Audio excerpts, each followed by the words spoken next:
tenemos, el jurado de enjuiciamiento tiene 239 funcionarios permanentes, tiene 31 profesionales contratados, o sea, que ganan por contrato y que perciben un honorario. Y tenemos otro grupo de 31 personas que son jornaleros que ganan entre 3 y 5 millones de guaraníes otra vez. 31 en total, 62 más 239, ¿cuántos son? 240, 301 funcionarios. El total de funcionarios, Guatamina me calcula, 301 funcionarios tiene el jurado de enjuiciamiento de magistrados.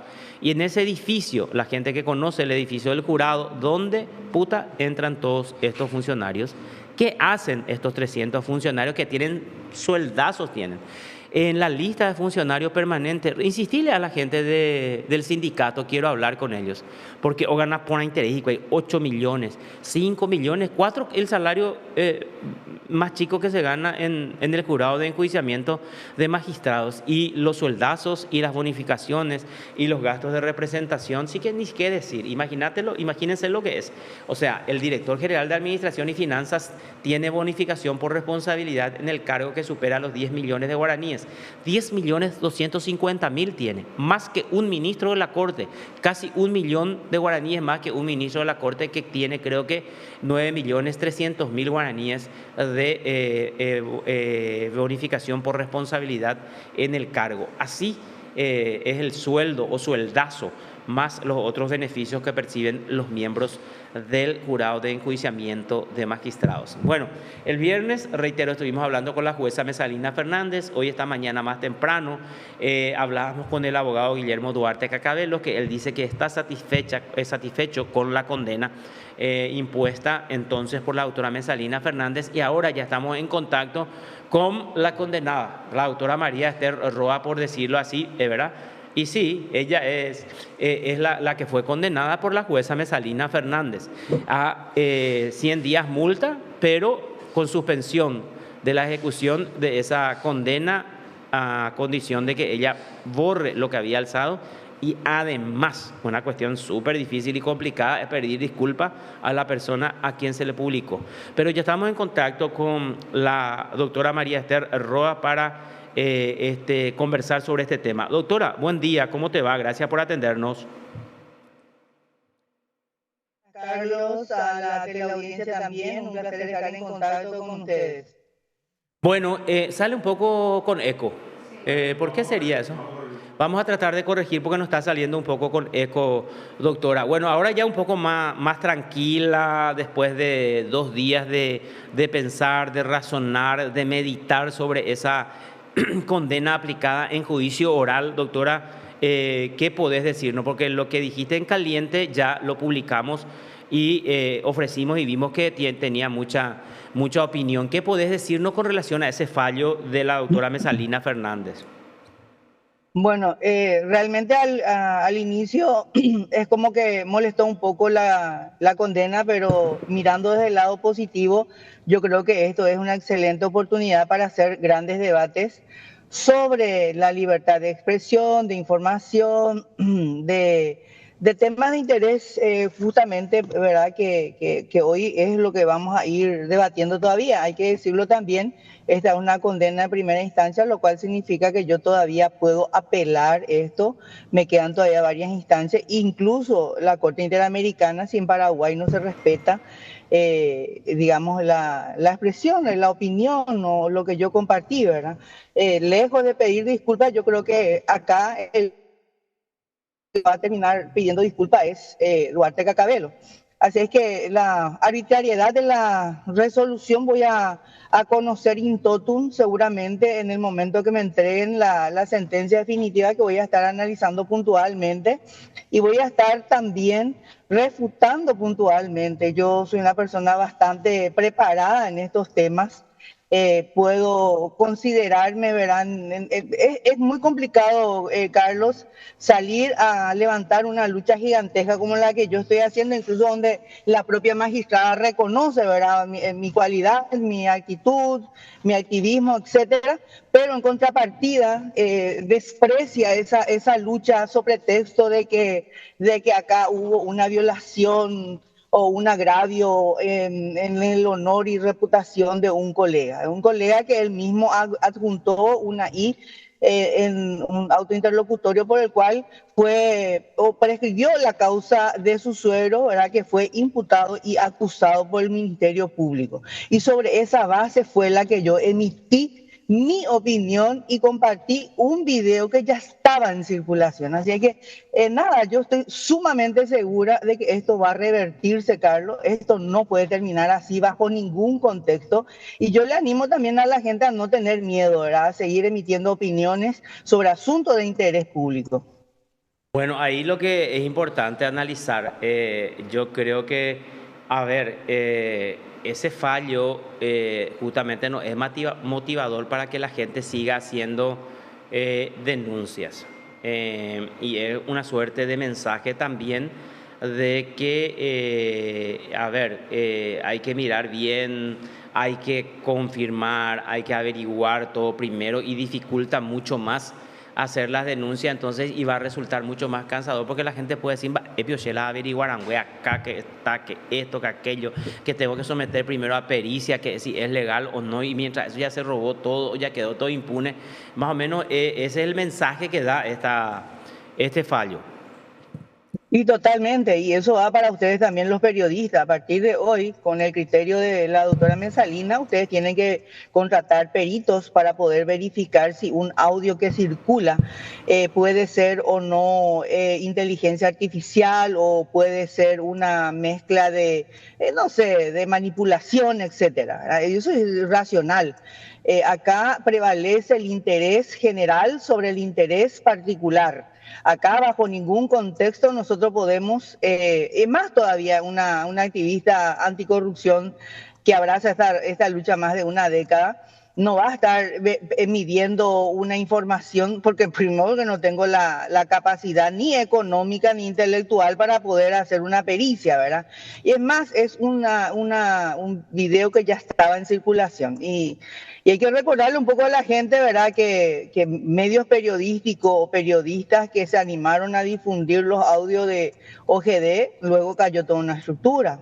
Hoy se está investigando los audios de Yaminal y Chaqueñito, si realmente hay o no hechos punibles, digamos, que se suscitan en el Congreso. Entonces, a partir de ahora nosotros ya, ustedes también, ¿verdad? Porque el activismo y el periodismo son personas o personalidades extremadamente protegidas por la Corte Interamericana de Derechos Humanos.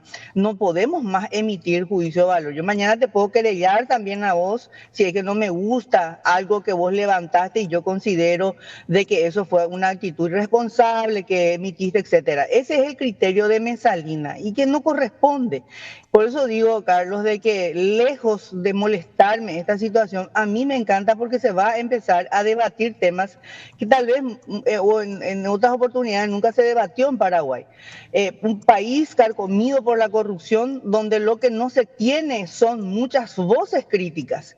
Y yo tengo un largo peregrinar y muchas conquistas en este trayecto de mi vida. Yo creo que acá convergen otros intereses. Yo creo que acá lo que quieren es silenciar mi voz, dejar un precedente para que yo deje de controlar expedientes de corrupción pública, porque eso molesta, porque ahí me doy cuenta de que hay abogados privilegiados, hay abogados, y uno de ellos es Duarte Cacabelo, aunque le moleste esto, porque yo tengo colegas, por ejemplo, que han sido sancionados por la Corte Suprema de Justicia por presentar 2 suspensiones en 2 audiencias o por presentar recusaciones.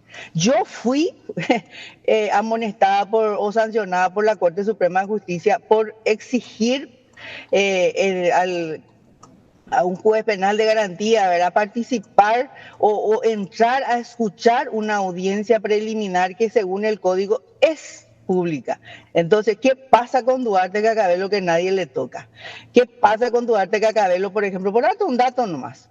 En el expediente de Miguel Cuevas. En el expediente de Miguel Cuevas, desde el 5 de enero del 2024 hasta la fecha se presentaron 12 recusaciones. Hace poco renunció al mandato, ¿verdad? Porque justamente yo vengo controlando ese expediente, ¿verdad? Él había presentado 3 y después otra, Natal Isabel González, presentó más de 9 recusaciones.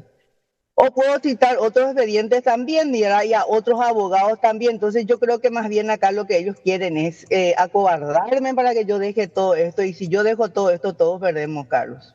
Bueno, ¿vos crees que se operó con la jueza?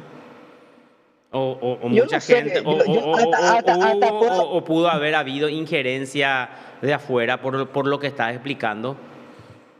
Yo no sé, yo no tengo ese concepto de la jueza, ¿verdad? Yo creo que ella no está nomás digamos, académicamente o intelectualmente, ella no está preparada para juzgar estos temas, ¿verdad?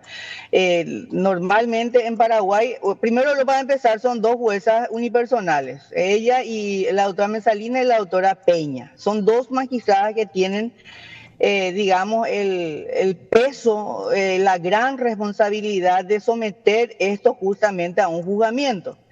Ahí existen varias situaciones. La Corte Suprema de Justicia tampoco les capacita a ellos para que ellos puedan tomar conocimiento, porque esto que yo estoy haciendo y es lo que yo puse, es lo que yo dije, cualquier persona avesada en el tema va a decir, esto no es un hecho punible. ¿Y por qué? ¿Y por qué no cumple el tripartito? Porque hay un interés público, porque, etcétera, etcétera. O sea, todos esos análisis, aunque sea balbuceó la magistrada, no llenó las expectativas. Entonces, lo que yo creo que lejos de eso, ¿verdad? Yo no puedo pensar por la doctora Mel Salina, aparte yo la aprecio muchísimo a ella como persona, ¿verdad? Que ella haya pasado por ahí. Yo creo que más bien ella desconoce algunos elementos básicos, ¿verdad? Que para juzgar este tema y está más bien preparada para juzgar temas así entre particulares y no de esta envergadura. Esa es la respuesta que yo puedo dar con relación a Mensalina. Ahora, yo no sé, yo no coincido contigo en que ella no tenga la preparación. Yo creo que ella es una de las magistradas más preparadas. Incluso ella es docente en la escuela judicial, si no me equivoco. Explica muy bien todas las veces que hablamos con ella. Reitero, es una de las juezas mayor preparadas. A ver, si hablamos, si hacemos un análisis objetivo de todo lo que estás señalando y metemos todos esos elementos de que lo que se busca es amedrentar, acallar las denuncias sobre corrupción pública, etcétera, etcétera, que eso le conviene a liberales, colorados, olimpistas, cerristas, periodistas, no periodistas, porque afecta a casi todo el mundo, pero sobre todo a las autoridades que roban impunemente las arcas del Estado. Entonces, como digo, reitero, le interesa a la gente de poder, a los políticos. Yo no dudo de la capacidad y la formación de ella. Entonces, por eso es que te preguntaba Discúlpame, ella puede tener esa preparación que vos decís en esos temas que vos estás señalando, ¿verdad? Pero en materia de derechos humanos es una especialidad que solamente, digamos, personas muy avesadas en el tema pueden saber. Y ella obviamente como magistrada va a saber en lo general, digamos, de esa manera. Yo critico esa parte, yo creo que ella no está preparada y también el Poder Judicial mismo, ¿verdad? No le capacita a sus funcionarios, los magistrados, justamente a debatir estos temas y a evaluar estos temas, porque en algún momento dado estos caen digamos, en su jurisdicción, en su competencia y tienen que ser juzgados. El hecho de que yo haya emitido una opinión sobre un tema de interés público como es el daño patrimonial que según la Fiscalía fue de 9.000 millones de guaraníes en la era de Carlos Geisel. Eso es un discurso que está totalmente protegido. El video que ya estaba circulando, que finalmente yo te digo, ¿verdad? Que al principio era ahí, después no fue ahí, etcétera, ni siquiera ellos pudieron definir. Imagínense de que yo pueda hacerlo de esa forma, ¿verdad? Entonces, yo creo que sobre esos elementos lo que ella no tiene esa preparación adecuada y yo le escuché cuando ella dio su sentencia o por lo menos dio a conocer y ahora voy a leer la sentencia y voy a refutar De hecho, que yo ya estoy trabajando con esos elementos, ¿verdad? Y diferente sería que vos le llames a una, no sé, a una Alejandra o una Ezequiel Santagada, gente que están todo el tiempo en ese tema y solo en ese tema. Por eso te digo, yo no discurro de que ella tenga conocimiento en otros temas, ¿verdad? Por eso le dije, ¿verdad? Que es una magistrada a quien yo respeto mucho, no estoy de acuerdo con este fallo y tengo el derecho de criticar este fallo, como lo estoy haciendo, como lo voy a seguir haciendo. Obviamente, y también tengo el derecho de sospechar muchas cosas, ¿verdad? Y honestamente les digo, el colega Duarte Cacabelo tiene que entender que nosotros somos auxiliares de justicia según la ley orgánica, o sea, el Código de Organización Judicial. Por lo tanto, nosotros también estamos expuestos a ser criticados, cuestionados, etcétera, y más aún cuando él normalmente está representando a personas que están procesadas por corrupción. Entonces, el nivel digamos, de crítica es mucho más y él tiene que estar dispuesto a Y aceptar también eso, estas críticas. y eso deberías dirigirle más bien a la jueza, que no entendió esa parte. Entonces, porque la jueza dijo que era una cuestión particular, que él era particular. No, no, ¿O no, no no, no, dijo? no. ¿O No, cómo? no, no, no, no, es que no estoy de acuerdo, no estoy de No, acuerdo. pero por eso te estoy diciendo, o Y, sea, la jueza es la que hace el análisis y dice que sí, él es sí, un no, y está. particular y un privado. Coincido con tu análisis en que el abogado es un auxiliar de justicia, que se habló de un tema de interés general, de corrupción pública, etcétera, etcétera. Pero la jueza no lo entendió así. Te dirigiste Y bueno, a un... y eso, ese es el dato que yo te doy, ¿verdad? Y que vos estás, digamos, señalando también, ¿verdad? En donde nos percatamos, ¿verdad? De que la magistrada no está tampoco muy avesada en el tema. Yo como magistrada tendría que leer por lo menos todos los fallos de la Corte Interamericana de Derechos Humanos relacionados a la libertad de expresión versus difamación o calumnia o injuria, etcétera, ¿verdad? Que hay un rico, digamos, fallos, hay varios fallos, ¿verdad?, vinculados al caso, que por lo menos si hubiese leído, hubiese entendido en el marco en el cual yo compartí ese video, ¿verdad?, en donde yo dije exactamente, ¿verdad?, no sé si es auténtico o no, pero la Fiscalía tiene que investigarse qué fue lo que pasó en ese expediente, si hay o no indicios o no de un hecho punible. Eso no le corresponde a este ROA probar y mucho menos averiguar, porque este ROA no tiene ni siquiera la posibilidad de hacerlo, ni la facultad, de verdad. O sea que yo soy una activista a mí nomás. Entonces, desde el momento que la jueza dice que Duarte Cacabelo es un particular y que es incriticable, ya erró, ¿verdad? Nosotros somos, porque si la jueza sostiene eso, si ella sostiene, entonces, ¿cómo dice la ley que nosotros somos auxiliares? ¿Cómo las acordadas nos vinculan a sumarios y hasta tenemos que acatar y aceptar, por ejemplo, cuando hay sanciones? Si yo soy, así como dice la magistrada, que yo soy una persona individual, intocable, incuestionable, etcétera. No, está Bueno, equivocada ella. bueno, Pepe Yaputata, vamos a hacer una consulta entonces pública, porque acá yo creo que hay que definir bien desde tu punto de vista la jueza no entendéis. Y mi pregunta es, ¿no entendéis o no entendéis? ¿Verdad? Entonces, Opeala ya y cuana, pues, ¿entendés? ¿entendés? Y yo no, Porque acá en Paraguay, Carlos, es difícil, ¿verdad? Para mí, honestamente, yo te digo, tengo muchas dudas en la administración de justicia, pero hasta donde yo puedo decir, yo le tenía confianza como magistrada, pero dudo muchísimo de que su preparación esté así, pero también si vos me decís que ella sí está preparada y si es que ella dijo que Duarte Cacabelo es un ente privado, incuestionable. Entonces, por otro lado tenemos el contraste, ¿verdad?, de que él defiende personas cuestionadas por la corrupción, de que él es auxiliar de justicia según la ley. Entonces, no sé en dónde estamos parados, Carlos. muchísimas gracias por tu tiempo. Que tengas un excelente resto de jornada. Muy amable como siempre, doctora. Muchas gracias a vos, Carlos. Hasta luego. María Esther Roa, entonces ella es de Somos Anticorrupción Paraguay y de, ¿cómo se llama el gremio? Somos Anticorrupción Paraguay y el otro, la coordinadora de abogados del Paraguay. Bueno, en esos dos gremios está. Tendríamos que hacer un análisis con algún experto, con alguien que entienda bien estos temas que hacen al interés general, porque está el derecho la